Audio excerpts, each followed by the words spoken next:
it's really great to be here, Andrew. Thanks for the kind introduction. Thanks to the steering committee members and all of the National Clean Energy Week participating organizations. I'm actually really thrilled to be here to help promote National Clean Energy Week. Today, jobs in clean energy outnumber fossil fuel jobs in our economy at a rate of 2.5 to 1. There are more clean energy jobs than fossil fuel jobs in 41 out of 50 states in our country. And there is still rapid growth on the horizon, with renewable energy adding jobs 12 times faster than the rest of the economy. It is clear that energy is our future, and it is clear that clean energy represents a great hope for our future. The threat of climate change means that it must be our future, but we put that future at risk when we fall into the groups, the divisions that we have created around climate change politics. We've spent decades dividing ourselves into us and them when it comes to climate. We've been too focused on winners and losers, and we fail to put our creativity to work to develop solutions to climate change that can break through those barriers. The truth is, clean energy can be a win for Americans in every state. In Florida, clean energy puts 130,000 people to work in 14,000 businesses. We have amazing academic resources that are driving the innovation that will unlock new sources of clean energy and make today's sources even more efficient. Researchers at Florida Atlantic University, in my home district, created the Southeast National Marine Renewable Energy Center to advance the science and the technology that will allow us to harness the power of the ocean's current. Their innovative technologies and cutting-edge turbine designs will have an impact across the clean energy economy. Their work is funded, in part, with grants from the National Science Foundation that have historically enjoyed strong bipartisan support in Congress. That bipartisanship is something that we can build on to meet the challenges of climate change. That's why I wanted to spend a few minutes talking with you today about the work that I'm doing through the Bipartisan Climate Solutions Caucus. 2 years ago, I joined my Florida colleague, Republican Congressman Carlos Curbelo, to launch the caucus.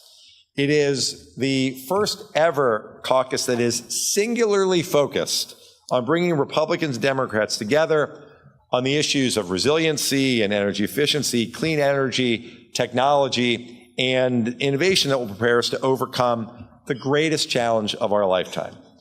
It should be no surprise to anyone that we're both from South Florida. Americans from every part of the country are rightfully worried about climate change. According to a March 2018 study by Yale and George Mason researchers, 6 out of 10 Americans say that climate change is personally important to them. Scientists have warned of warming average global temperatures and a changing climate for decades. But while for a lot of people, the focus is on the burden that we leave on future generations, in South Florida, climate change and the impact of climate change is real. It's being felt right now. We see the rate of sea level rise in Miami outpace the global rate tenfold. We see the high water mark jump 1 inch per year. We see the highest tides of the year, known as king tides, flooding our inland neighborhoods each fall. We see water filtering up through limestone bedrock, flooding our neighborhoods from the inside out, not just from tide waters coming over our shores. In Fort Lauderdale, also known as the Venice of America, higher water levels mean lower bridge heights, which are blocking boat paths to open water and threatening the city's 165 miles of canals. We see many days of beautiful weather in South Florida. It is true. It's an incredible place to represent. But today, even sunny days can come with flooded sidewalks and streets. Sunny day flooding is real in South Florida right now. That's what climate change looks like in Florida. That's what we're dealing with. In 2 weeks, I'll be touring coastal areas and to examine the impact of king tides with some researchers from Florida Atlantic University and the Chamber of Commerce and other local officials, all of whom understand that we have to come together in a bipartisan way, with the business community taking the lead, to figure out how to address these challenges working together. King tides bring the highest tides of the year to South Florida. As the Sun Sentinel described it, this is the time of year when fish swim in our streets. That's what happens. Sea level rise means that the highest tides of the year are breaching seawalls, they're flooding neighborhoods. It happens every single year. King tides give Floridians a glimpse into the future of a radically changed coastline. At current rates of sea level rise, current rates, almost 300 U.S. cities would lose at least half of their homes. 300 U.S. cities would lose at least half of their homes, and 36 cities would be completely destroyed by the year 2100. That's not that far off. Those same models estimate that 1 in 8 Florida houses, 1 in 8 would be underwater. Floridians' homes represent half of the total expected loss in housing value caused by climate change over the next 8 decades. And these aren't the risks of a distant future. These are the threats that directly target the heart of Florida's economy today, real estate and tourism. Florida coastal real estate is still some of the most sought after in the country, as it should be. An estimated 11,000 condominium units are under construction right now in more than 100 buildings in Miami-Dade, Broward, and Palm Beach counties. 2 years ago, Port Everglades set a new single-day world record with over 54,700 cruise passengers passing through Fort Lauderdale in just that one day.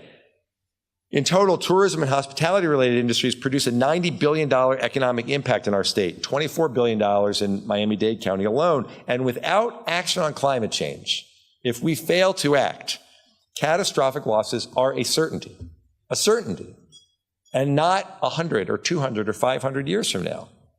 While some areas of our country are insulated from the most obvious evidence of climate change, we're dealing with those realities every day. That means higher costs for our community. Miami Beach has a $500 million sea level rise response plan that will lift roads, build up seawalls, and install pumps to clear water that runs in the streets.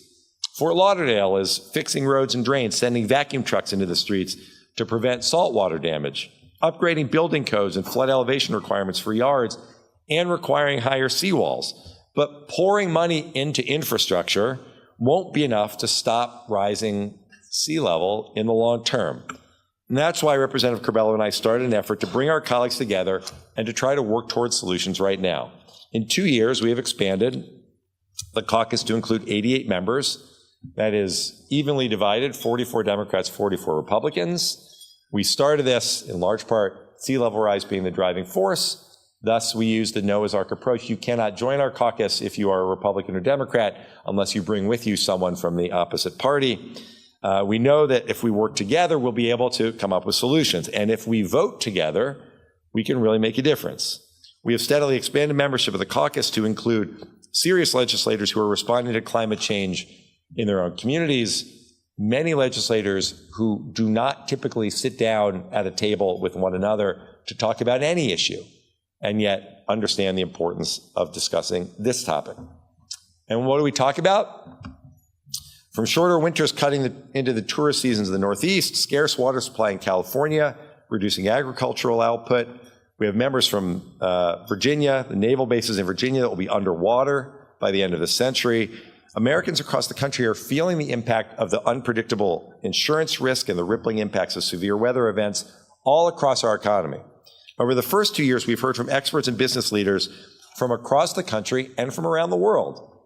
We heard from the sustainability officer for Equinor, who shared how the world's 11th largest oil and gas company became the world's 4th most sustainable corporation, regardless of industry, and the most sustainable energy company. Researchers from universities in Florida and Oregon explain the threat to coastal communities from sea level rise and ocean acidification. We heard from Olympic snowboarder Hillary Hutchison and the nonprofit group Protecting Our Winters that explored the threats against winter tourism industries from shortened winters. Executives from McDonald's, Johnson & Johnson, Microsoft, Scout Energy, and the Energy Group all have come to talk to us about how corporations from every sector can reduce their climate impact. We met with former Admiral Neil Morissetti of the British Navy, who spoke of the national security threats posed by climate change, and the rising instability caused by drought and water shortages and crop destruction. And we remember the member of the New Zealand Parliament to discuss the Paris Climate Agreement and the importance of the world's countries cooperating with one another to reduce carbon emissions. Solar City and Duke came to talk to us about the need for long-term extensions of the solar investment tax credit and upgrading our nation's 100-year-old power grid to prepare for scaling up renewable energy production. And finally, when Hank Paulson came to Capitol Hill to talk about his work in combating climate change, he had requests from all across the Hill, including, I might say, a good number of my friends from what they refer to as the upper chamber. The secretary chose to come to speak with the Climate Solutions Caucus because he wanted to speak to a bipartisan group, and we're the only ones doing it. We're in the process of developing legislation that will be bipartisan, will move our nation forward toward a clean energy future. And this caucus, the work that we do, would not be as strong as it is today without the help of the organizations who are driving this National Clean Energy Week. You've shared your priorities with your representatives. You've urged them, a lot of you in this room have urged your members to support climate solutions that will overcome partisan gridlock. You've urged them to join the Climate Solutions Caucus, which I'm grateful for. And so I want to just leave you with profound thanks. I ask for your continued support as we work to grow the Climate Solutions Caucus. Regardless of what happens in the upcoming election in 6 weeks, we intend to promptly reconstitute the caucus. The numbers might be askew, but we'll work to fix that. But it's important that these conversations continue, and I will finish where I started. The days of us versus them, name-calling on the House or Senate floor based on your beliefs of climate change and the contributions that man makes to it, those days are over. It's time that Congress, that policymakers start following the leads of local business leaders, local government officials all around the country who are dealing firsthand with these issues, who understand that resiliency and addressing the threats that we face is not partisan. It is simply in the best interest of our community and our nation. We hope that you, all of you here, will help us build that coalition of members that will make clean energy a top priority for Congress and ultimately the key to our climate solutions for a sustainable future. I'm really grateful for all of you who have taken the time to be here in Washington to support this effort, and I am especially grateful for the work that you're going to continue to do going forward, and I look forward to working with all of you to address these very real challenges in the most productive way that we can do it, with the most honest and straightforward and bipartisan conversations that can lead us into a really positive direction. Thanks very much, everyone. I appreciate it.